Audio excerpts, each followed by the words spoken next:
Well, Bahraini authorities are set for a new round of talks with the opposition later this week amid continuing crackdown on anti-regime rallies across the nation. The Sunni monarchy has been widely accused by rights groups of using tear gas and torture against protesters. And as RT's Alexei Rashevsky reports, even those who try and treat the injured demonstrators say they are being victimized.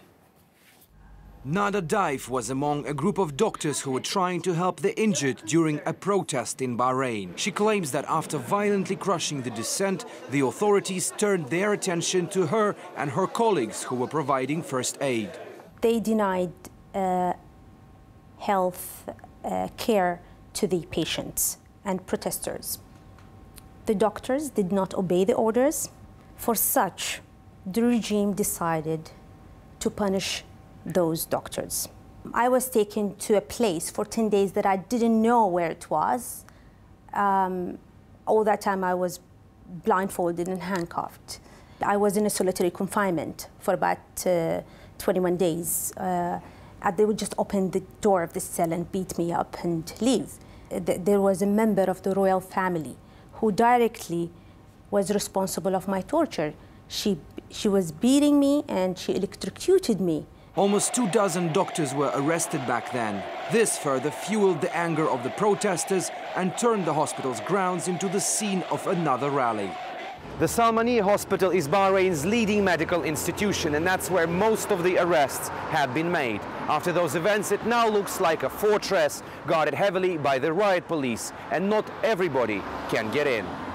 Human rights activists say if you had suffered for speaking out against the regime and decided to come here for treatment, you could make matters even worse for yourself.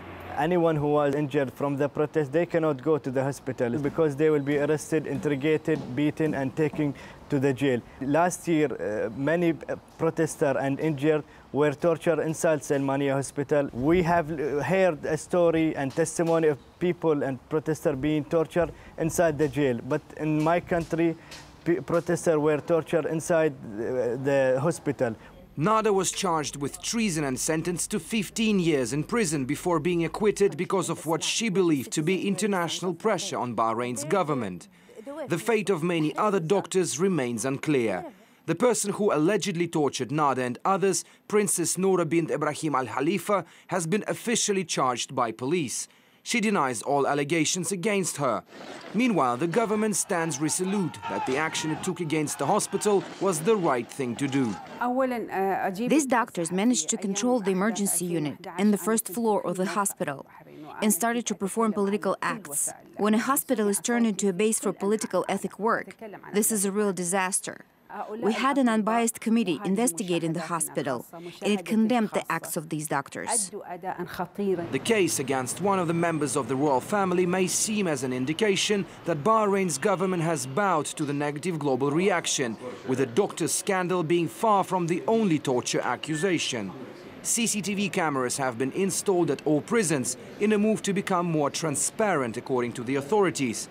But with protests in the Gulf states still continuing and accusations of human rights violations intensifying, the opposition is still wondering what happens in the places where the cameras cannot see. Alexei Rashevsky, RT, reporting from the Kingdom of Bahrain.